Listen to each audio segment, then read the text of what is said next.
Welcome to Chat With Me. We are back, and for our first episode of 2020, yes, I am excited to bring you this handsome, intelligent, and world famous I love it. Brandon T, don't forget the T, Adams. Oh, I love that. Welcome. Good? Yes. Right? And it's 2020. I totally forgot it's 2020. Do you know that I wrote a check? Who writes a check anymore?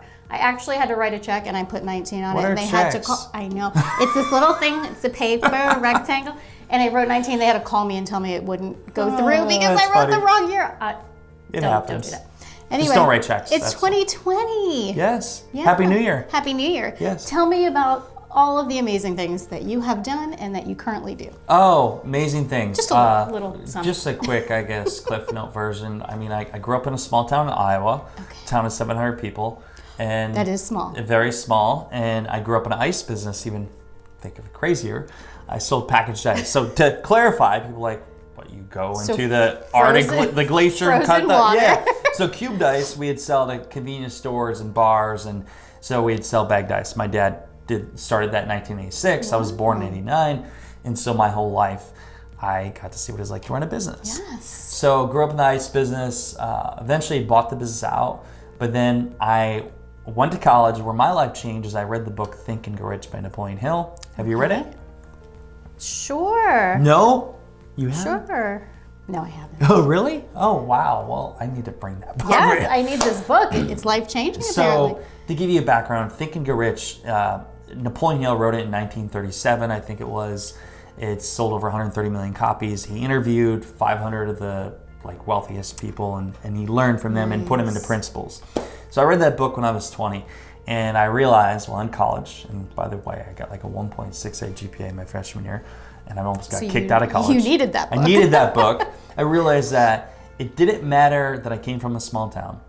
It didn't matter that I didn't have good grades. What mattered is if I really wanted something in life, and if I pursued it and surrounded myself with the right people, I could achieve it. So after reading that book, I went forward to pursue that. So I tried different endeavors. I invented a product back in 2012 called the Arctic Stick to cool and flavor drinks. I had the idea from the ice business. Right. And that ended up getting to market. But in the process of getting that to market, I came across this thing called crowdfunding. So Kickstarter, Indiegogo. Yes. So I did a Kickstarter campaign, and it was so hard. I raised like 26 grand, but I did everything wrong. So I realized there's an opportunity to help people raise money.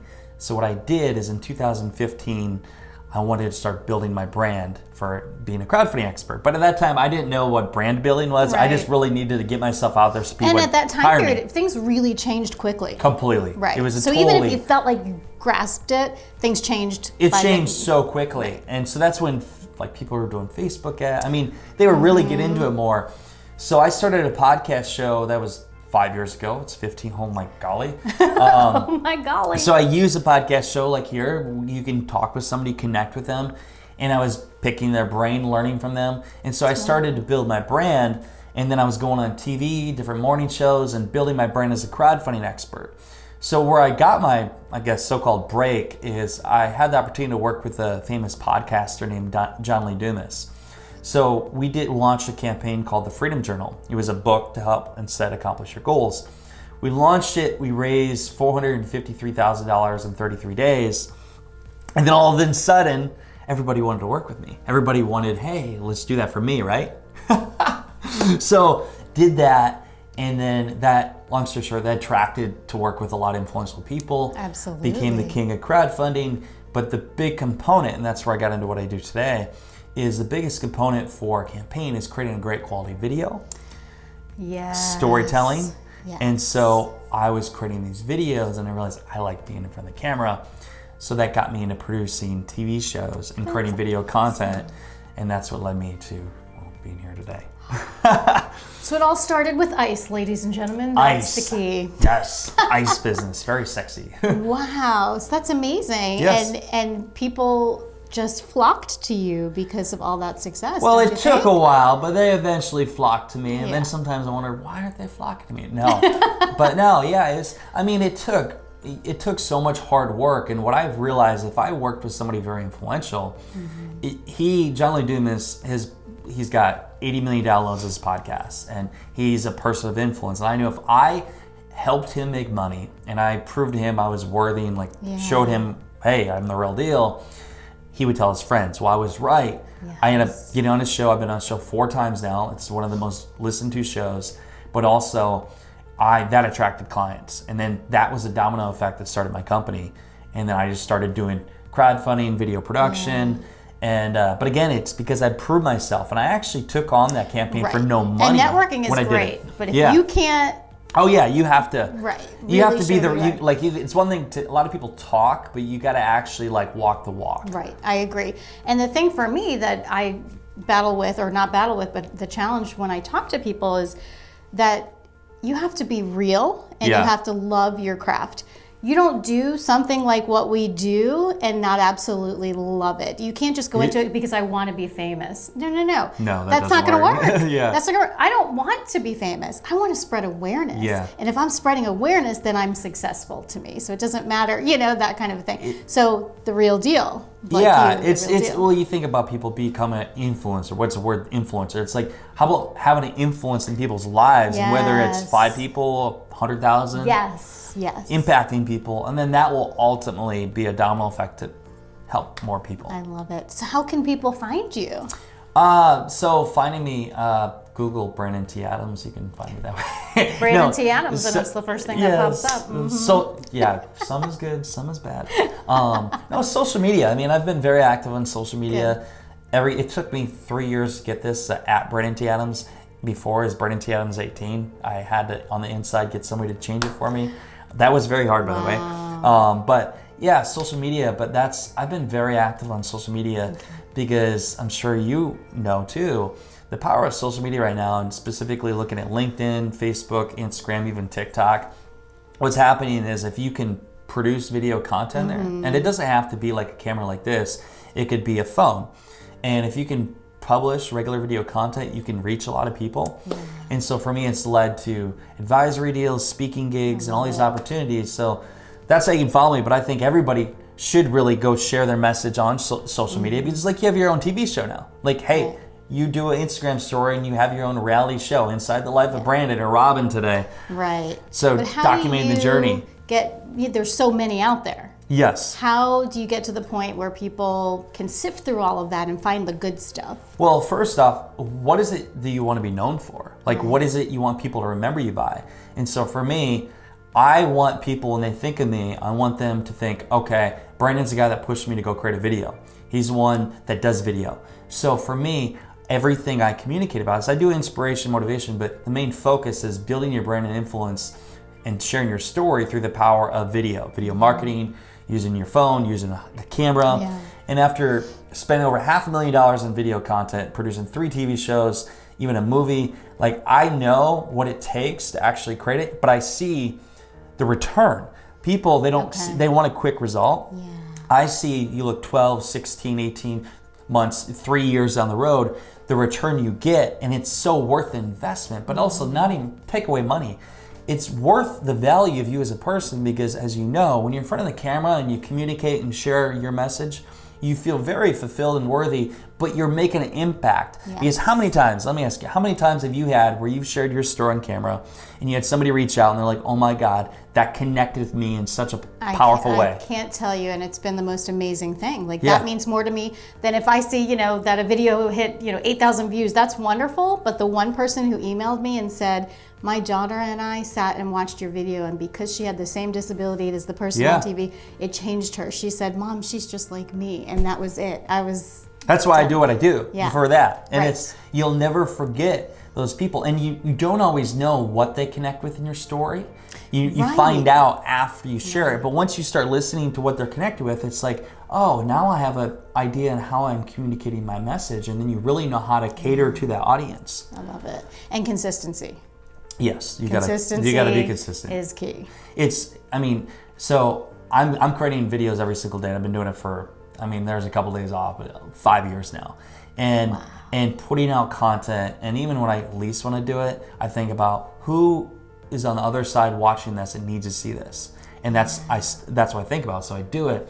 But I'll tell you, it builds up so much opportunity. If you're in business, if you want to actually succeed and grow in business, I think if you're not doing video, you're going to lose your business. I really think like video right now is so powerful. But again, beyond the money and clients and everything else and connections, it's sharing your message. Yeah. It's like you think for thousands of years, whether you believe in whatever religion, you look at the Bible, it's telling stories. You look at Martin Luther King, a great speaker, he was sharing stories. Gandhi, sharing stories. Napoleon Hill, sharing stories. Now the best way to tell a story is through a video, because you can see it, you can hear it, you can feel it. It draws so much emotion. If you do it right, you can make an impact that can change the world in a positive way. And I love that you said that, because I want to jump on that and say it's important when you're creating your content to make sure that if somebody has a disability in any of those areas, that they can still access your content. Yes, so that is a good point. One thing I do is transcription too. So subtitles on almost all my videos now,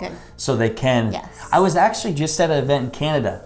It was Jack Canfield, Kevin Harrington, and I, and one of the people that came out to pitch, she pitched the idea of, for every event, so they have the subtitles before, because she was actually, she couldn't hear, so she had read lips. And it was so inspiring because I didn't even think about that. And I felt so ignorant, the fact that I ignored that. Right, and you're alienating a whole group of people if they can't And she spread awareness around that. So like, she went and shared that, and I'm like, man, these are little things we need to really keep in mind, because you want to make sure you can allow your content to be accessible to everyone. I love it. That's good. Yeah. Yeah, this is great. Did you want to talk about your book a little bit? Oh yeah. So What's hiding under the table? Yes. I guess I didn't even get into crazy stuff. So this is a book, The Road to Success, my wife and I wrote. So I'll give you a background. So 2017. Wait, you wrote a book with your wife and you guys are still together? Oh yeah, and we're married and have a TV show together. Whoa. Yeah. No, I'm just kidding. It's a challenging process. So give you the background. So this is a road to success for sure. So 2017, I was making money, having success, and whatever you call success, that is. And I had this point in my life, I'm like, okay, what's next? Like, I was 28 at the time. I'm 30 now. But baby. I'm like, what am I going to do next? And we're sitting on the beach in Puerto Rico, my wife and I, June of 2017.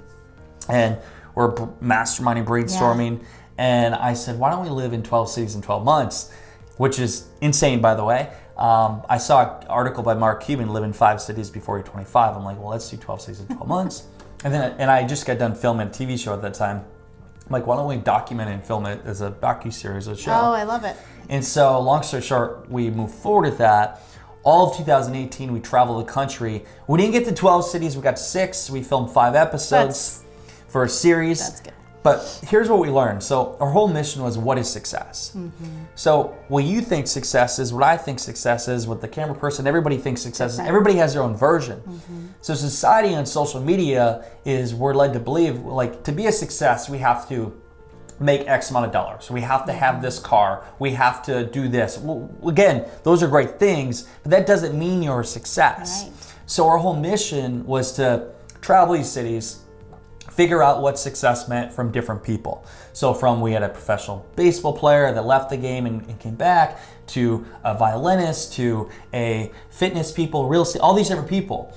And so we filmed this series, and throughout the process, we started questioning, well, what is success to us? Right. So long story short, in this book, we share how in a 15-month time frame, we lived in 6 cities, we got married, I sold 2 companies, we sold our house, we sold 99% of our things, we filmed a TV show, we won an Emmy Award, and we created a book, and we share what we learned in the process. But the takeaway, here's the thing. 1, material things are amazing, but they won't make you happy. That's why I found out when you get rid of all that junk, you feel so much freer. But also, I think you mentioned this before the show, when you're focusing on something that you love and you have a purpose behind it, and you're growing in it, that is actually what makes you happy. So the whole thing is Success in Your City. It's on Amazon Prime. Our book is like making you think differently about what success is and how you can achieve your own version. Right. And I was always chasing the success. I was always trying to prove something. I didn't show this. When I grew up, I had a speech impediment. So I had a lisp. I couldn't speak. And so as a kid, it frustrated me and I got bullied and I was trying to prove I'm worthy. I can speak. So I overcame that. Now I speak all over the country. And now he doesn't stop speaking. I doesn't stop. No, I doesn't stop speaking. But what I learned from that, so what happened is I was always trying to prove my worthiness. And so what happened is I would get an accomplishment and go for the next thing. So as entrepreneurs, how often do we go for one thing? Right. And so then you were never really satisfied. I was never inside. fulfilled until I gave myself permission to say, Brandon, it's all right. Yeah. You did it. You did it. And you defined success within your mind, which changes everything. Because It once does. you realize what success means to you, then What does you it mean can to you? actually feel I'm it. curious. What does success mean to you? I'm already there. Well, Because no, I'm- what's your version though? Like what? Because what honestly, is- because like you said, Yeah. I'm doing exactly what I want to do. I'm doing what spreading you love, awareness, yes, yes. and spreading awareness and helping individuals with disabilities and helping spread awareness on any topic Yeah. like this. This to me is Which I love, brilliant by the and way. beautiful. This is amazing. Oh, thank Yeah. you. And I believe that this show was a success. In your city. In your city. Or Winter In Park. Winter Park. Yeah, Winter Park. But thank you so much for Thank being you. here. Yes. I love it. This worked out perfectly. And please check out the book. I'm going to read it. I'm going to try to see if I can get him to leave this one here. Going to. It's hers. Thank you. No, I appreciate you so much. Yes. Thank you so much. All right. Thanks for being here. Thank you guys so much for watching. And as always, take care of yourselves and don't forget to take care of each other.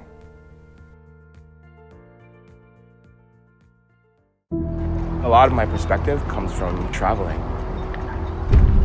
That you can do a lot with a little or nothing. If Boston was my office, this was my penthouse. What do you mean your penthouse? When I was building the orchestra, during the day, I would have meetings with billionaires, and then every night, I was actually homeless. I think success is everything. It's meeting your goals. Success is getting everything you want.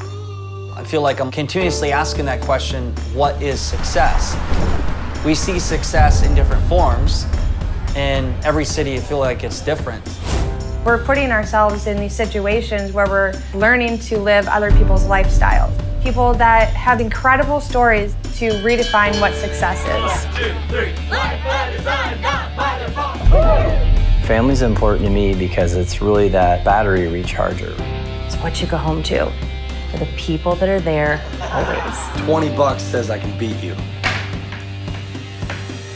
Time to pay up.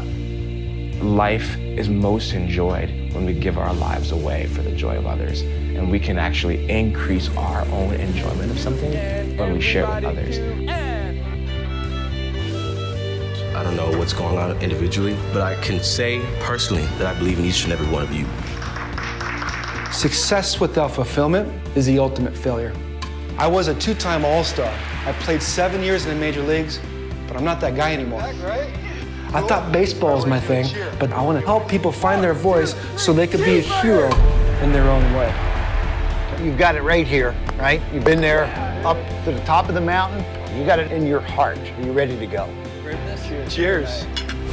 We're here to shatter the old meaning of success. What are you doubting me for then? There's many Yeah, you obstacles, Are you crazy? but we always take away something. We have one goal.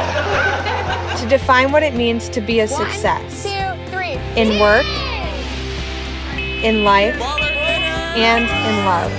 Ooh, is that what I think it is? Yep.